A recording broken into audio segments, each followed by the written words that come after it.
शहाबुद्दीन को छोड़ने के लिए प्रदेश के मुख्यमंत्री और एक डीएम और एसपी के बीच में डील जैसी सिचुएशन बन गई।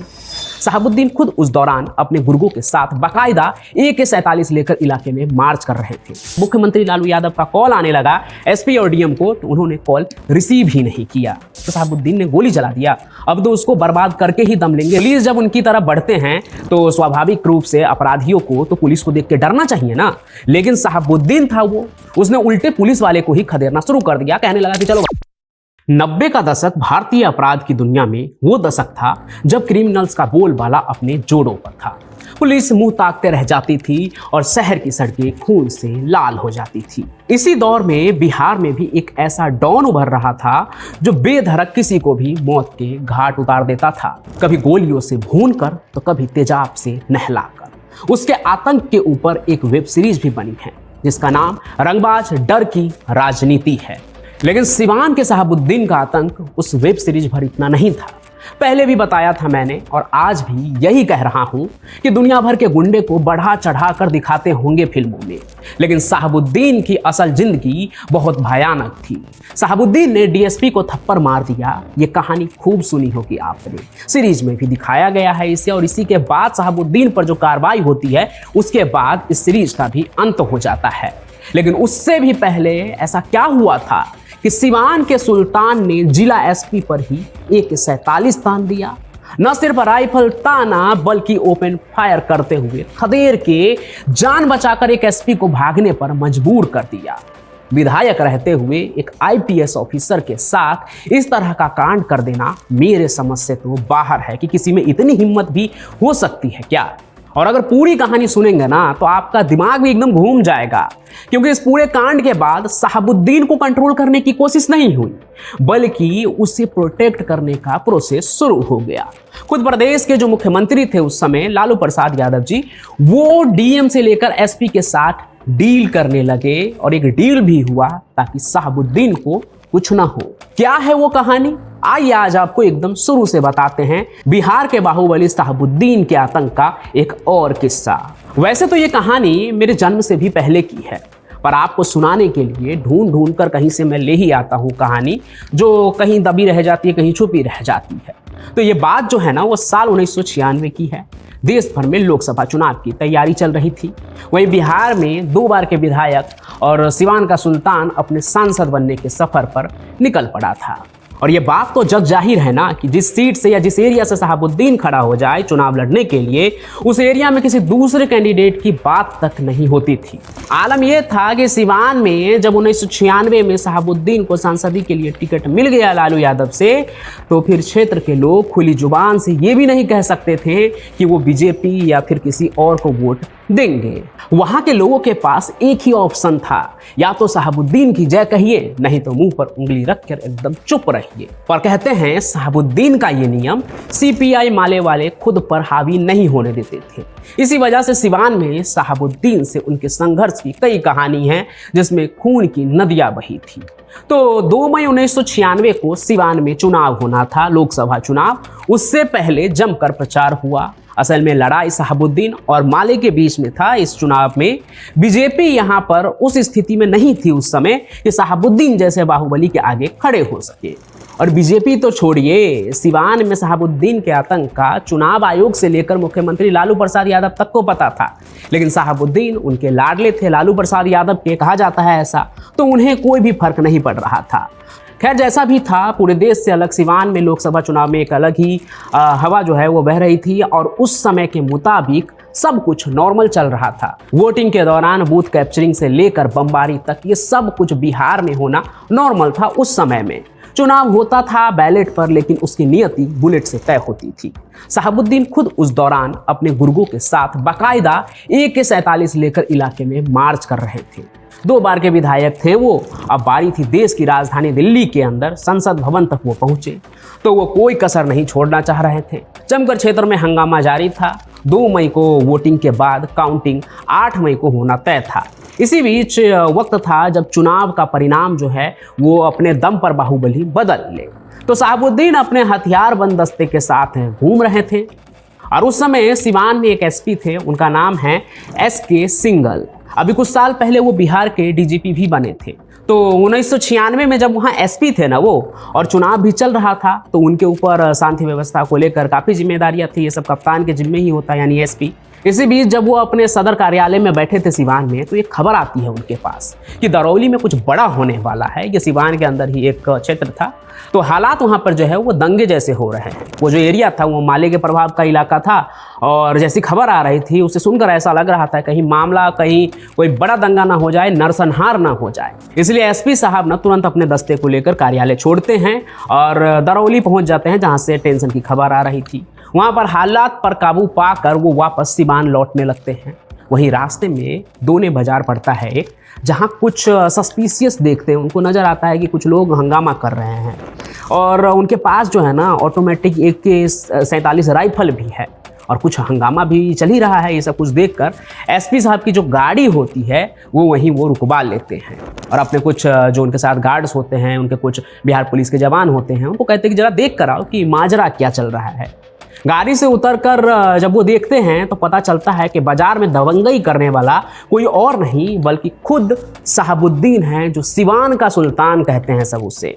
और इसके लोग जो हैं वो लोगों के साथ कुछ हंगामा कर रहे हैं, और उनके पास AK-47 जैसे असले हैं, यानी ऑटोमेटिक राइफल।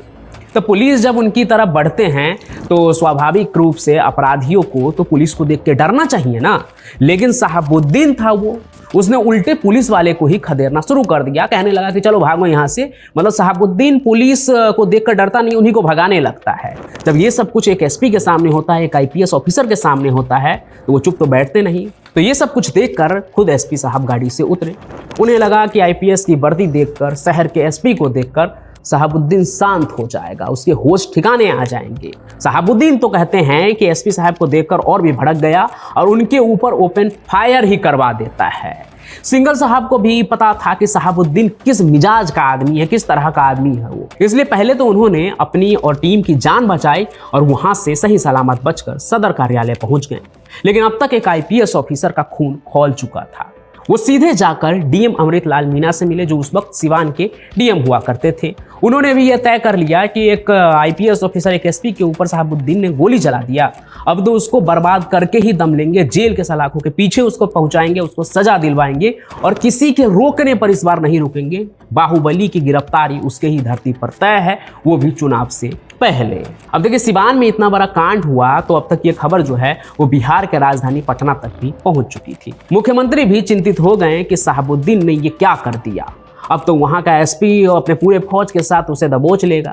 उस समय के लोग कहते हैं कि दिक्कत ये नहीं थी कि शहाबुद्दीन खत्म होता, बल्कि दिक्कत ये थी कि अगर शहाबुद्दीन खत्म होता तो उसका वर्चस्व भी खत्म हो जाता और वोट बैंक भी। इसलिए कहते हैं कि लालू जी खुद मामले को संभालने के लिए सिवान फोन घुमाना शुरू कर देते हैं। अब देखिए, यहाँ से आगे जो है ना मामला थोड़ा फिल्मी होने वाला है, क्योंकि आगे जो होगा ऐसा आपने आज तक बस फिल्मों में सुना होगा कि मुख्यमंत्री और मंत्री कुछ कह रहा हो लेकिन DM SP उनकी बात ही ना सुने। लेकिन लोग बताते हैं पुराने कि ये सिवान की सच्चाई है जो सालों साल दबी रही। तो उस समय सिवान में जो माहौल था, शहाबुद्दीन ने SP के ऊपर गोली चला दिया था और कुछ ऐसा था कि DM और SP ऑपरेशन के लिए तैयार थे शहाबुद्दीन को दबोचने के लिए, जिससे कि उसे बर्बाद किया जा सके, जेल की सलाखों के पीछे डाल जा सके। और उन्हें पता था कि इसमें अड़चनें आएंगी और कहाँ से आ सकती है, कौन है वो लोग जो शहाबुद्दीन को बचाने के लिए आगे आएंगे, और वो कोई और नहीं बल्कि आप समझ लीजिए कि बिहार सरकार के जो सर्वेसर्वा थे, मुख्यमंत्री, वो खुद थे। इसलिए जब पटना से लालू यादव, मुख्यमंत्री लालू यादव का कॉल आने लगा SP और DM को, तो उन्होंने कॉल रिसीव ही नहीं किया।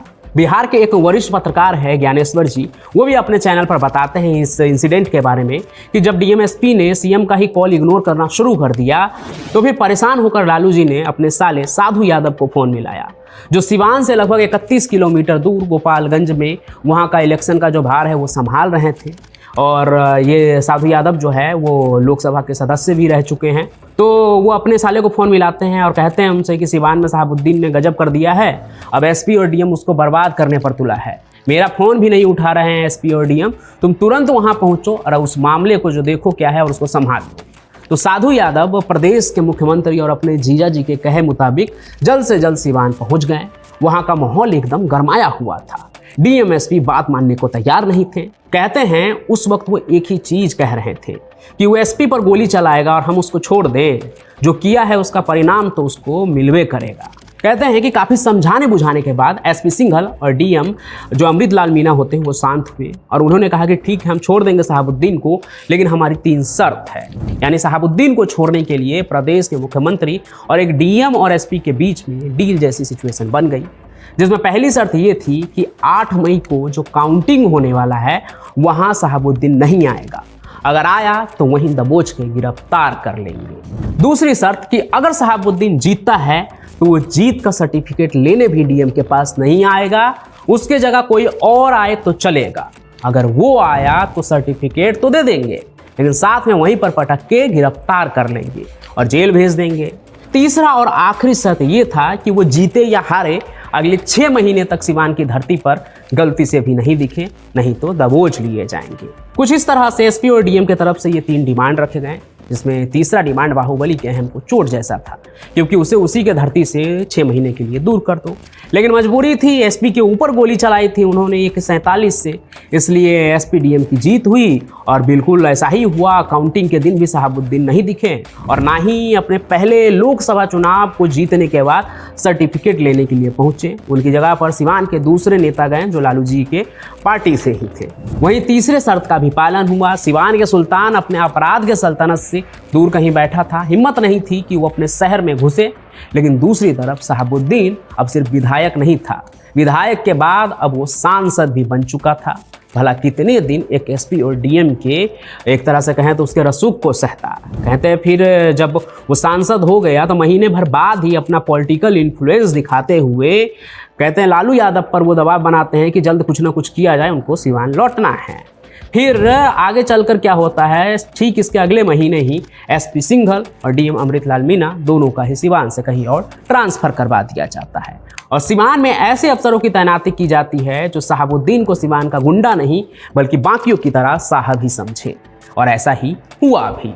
लेकिन इसी के साथ शहाबुद्दीन की उल्टी गिनती भी शुरू हो गई, क्योंकि पहली बार शहाबुद्दीन को किसी ने झुकाया था और अगले 1 दशक में उसका सब बर्बाद हो गया, उसके पूरे जुर्म का साम्राज्य जो है वो ढह गया। और ये सभी कहानी मैंने अपने चैनल पर कई वीडियोज में आपको सुनाई हैं। आप मेरे चैनल पर जाकर शहाबुद्दीन से जुड़ी उन वीडियोज को भी देख सकते हैं। लेकिन एसपी पर गोली चलाने वाली जो कहानी आपने सुनी उस पर आपका क्या सोचना है, आप क्या सोचते हैं, और आप अगर सिवान से हैं तो आप क्या जानते हैं वो भी कमेंट जरूर करें। साथ ही साथ इस वीडियो को लाइक करें, ज़्यादा से ज़्यादा शेयर करें, हमारे इस चैनल को सब्सक्राइब भी जरूर कर लें।